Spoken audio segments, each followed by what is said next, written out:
Hello दोस्तों, स्वागत है आपका अपना यूट्यूब चैनल मानस कोचिंग सेंटर में। दोस्तों, आज हम आपको एवरेज पढ़ाने जा रहे हैं, जिसका अर्थ होता है औसत।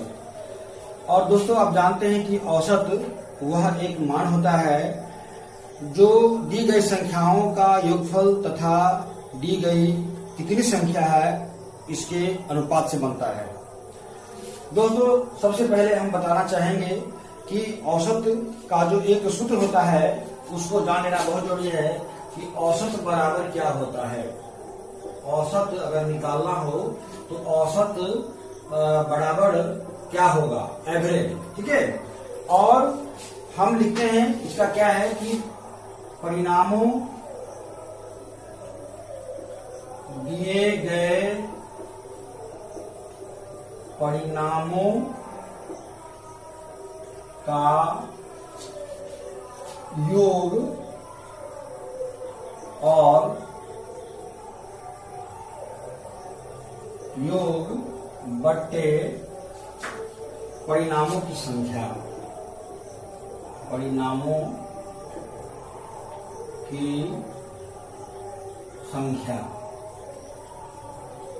अगर हम ऐसा समझे कि sum total by number of the total numbers, अर्थात ऊपर में जो कुल योग आएगा संख्याओं का और नीचे में जितनी बार संख्याएं आई है उसको गिन करके लिख देना है। ठीक है दोस्तों, अब हम चलते हैं अपने प्रश्नों की ओर।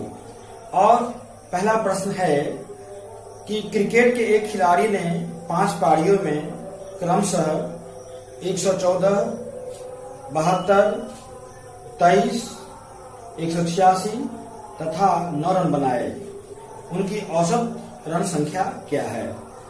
तो हमें देखना है कि क्रिकेट के खिलाड़ी ने 5 पारियां खेला और 5 पारियों में जो है कितने रन बनाए। तो पहला में है, अब हम लिखेंगे औसत। औसत औसत है ना, बराबर हो जाता है रनों की संख्या। औसत अगर लिखेंगे तो औसत रनों की संख्या बराबर हो जाएगा 114 प्लस 72 प्लस 23 प्लस 186 प्लस 9 और बटे में हमारा है कि परिणामों की संख्या, कितने पारी खेला गया, 1 2 3 4 5 से भागा कर देंगे और हम ऊपर वाले को योग करते हैं। योग करने पे हम पाते हैं कि 404 बटे 5 आया है और इसको हम काटते हैं तो हमारा आंसर होता है 80.8। अर्थात कि एक पारी में क्रिकेट के खिलाड़ी का रन संख्या, औसत रन संख्या कितना है, 80.8 है। ठीक है। अब हमारा दूसरा प्रश्न है कि 5 के प्रथम 4 गुणजों का औसत क्या है। जानते हैं जैसा दोस्त आप कि 5 का गुणज का मतलब क्या, कि वह संख्या जो 5 से विभक्त हो जाए। लेकिन यहाँ पे लिखा 5 के प्रथम 4 गुणज, तो 5 का प्रथम 4 गुणज क्या होगा, 5 का हो जाएगा 5 का 5 10 15 20 और 20। तो 4 संख्या लिखना है तो हम क्या करेंगे, इसको जोड़ देंगे। अर्थात 5 प्लस 10 प्लस 15 प्लस 20 और बट्टे में हमारा दे रहा है कितने खिलाया, 5 का संख्या कितना है, 5 की गुणजों की संख्या 4 बार आया है, 1 2 3 4, तो 4 से भागा दे देंगे। अब हम सबको जोड़ देंगे। जोड़ने पे हम पाते हैं कि 20 5 25 और 5 30 और 30 20 50 बट्टे 4 आया और जब इसको हम काटते हैं एवरेज में तो हमारा 12.5 आता है। अर्थात कि जब 5 के प्रथम 4 गुणजों की औसत संख्या निकालेंगे तो 12.5 हो जाएगा और यही हमारा आंसर हो जाएगा। ठीक है। अब तीसरा प्रश्न है कि 7 भेड़ तथा 4 बकरियां कुल 2340 रुपए में खरीदी गई। यदि एक भेड़ का औसत मूल्य 256 रुपए हो तो एक बकरी का औसत मूल्य क्या होगा। अब दोस्तों देखते हैं कि यहाँ पे भेड़ों की संख्या कितनी है, 7। कह रहा है क्या, 7 भेड़ों की संख्या, 7 भेड़ों की संख्या और 4 बकरियों की संख्या है। 4 बकरियों की संख्या। अब इसका औसत निकालना होगा, तो दे रहा है कि 7 भेड़ों की संख्या है, मतलब कि बकरियों की संख्या 7 है और भेड़ों की संख्या 7 है। तो हमारा दिया हुआ है क्या कि एक भेड़ का दी जाएगा, एक भेड़ का औसत मूल्य कितना है, अर्थात जब एक भेड़ का औसत मूल्य कितना है, 256 रुपया है। तो हमें 7 भेड़ों का क्या होगा, तो 7 भेड़ का औसत मूल्य निकाल के क्या करेंगे, 2 गुने 256 गुने 7 कर देंगे, तो हो जाएगा कितना हो जाएगा, हमारा हो जाएगा 1792 रुपया। 7 7 42 का 2, 4 7 35 4 39, 9 7 14 और 3 17, 1792 रुपया हो जाएगा। और 4 बकरियों का अब निकालना है कि 4 बकरियों का औसत मूल्य निकालने के लिए हम क्या करेंगे, 4 into x मान लेंगे। हमें पता नहीं है कि हमें रुपए कितने हैं, एक बकरी का मूल्य मालूम नहीं है, तो इसलिए हम क्या मान लेंगे, एक बकरी का मूल्य मान लेंगे x रुपया। तो 4 बकरी है तो 4 गुने x बराबर हो जाएगा 4x रुपया। अब हमें कुल रुपया कितना दिया गया था, हमें कुल रुपया दिया गया था जो 7 बकरी और 7 भेड़ों और 4 बकरियों की जो कुल दाम था वो था 2340 रुपया था। ठीक है, 2340 रुपया। ठीक है, अब हम क्या करेंगे, क्योंकि हमें पता है कि 7 भेड़ों का जो दाम है 1792 रुपया है। ठीक है, तो हम 4 बकरियों का दाम निकालने के लिए क्या करेंगे, इसमें से इसको घटाएंगे पहले।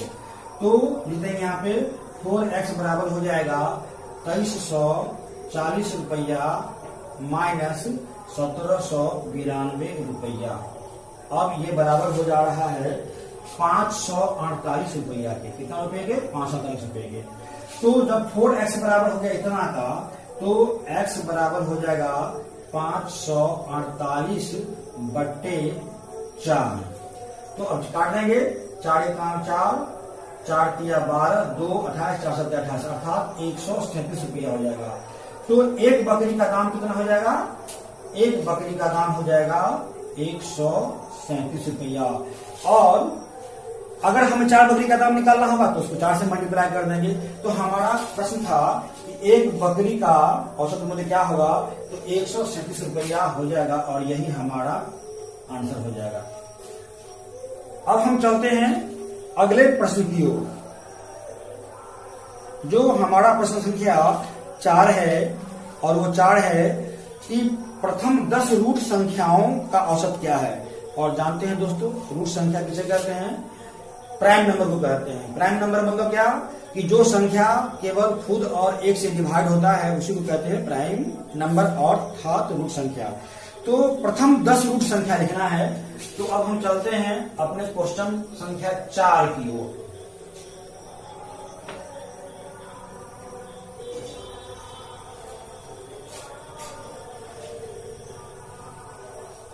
क्वेश्चन संख्या हमारा 4 है कि प्रथम 10 रूट संख्या।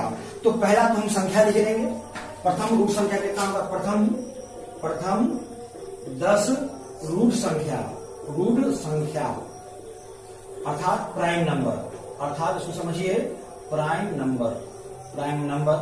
तो क्या होगा, पहला हमारा होगा प्राइम नंबर से होता है 2 से, फिर अगला संख्या हो जाएगा 3, अगला संख्या होगा 5, अगला संख्या 7, और 7 के बाद क्या होगा, 8 9 नहीं होगा तो फिर हो जाएगा 11 के बाद 12 फिर नहीं होगा, फिर हो जाएगा 13 के बाद 14 नहीं होगा, 15 नहीं होगा, 16 नहीं होगा, 17 हो जाएगा। ठीक, 17। इसके बाद 17 के बाद क्या हो जाएगा, 19 हो जाएगा। उसके बाद 20, 21, 22 नहीं होगा, फिर हमारा हो जाएगा रूट संख्या 23।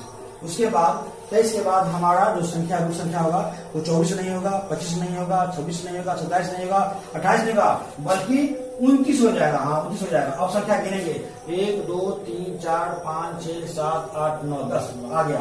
अब हम क्या करेंगे, हमारा जो फॉर्मूला दे रहा है कि औसत बराबर दी गए परिणामों का योग, तो यहाँ पे 2 + 3 + 5 + 7 + 11 + 13 + 17 + 19 + 23 और +29 और हम बटन क्या लिखेंगे, परिणामों की संख्या। अर्थात टोटल नंबर कितने हैं, तो 10 हैं, 10 से भागा कर देंगे। अब हम इसको अगर जोड़ते हैं तो हमारा संख्या आता है 9 3 12 12 9 21 21 28 28 3 31 32 39 40 44 और 5 49 49 के 9 हासिल हो गया 4 4 2 6 2 8 1 9 1 10 11 1 12 अर्थात आ जाएगा 129/10। और जब इसको हम डिवाइड करेंगे तो हो जाएगा 12.9 12 कितना हो जाएगा 9 हो जाएगा। यही हमारा प्रथम 10 गुण संख्याओं का औसत हो जाएगा।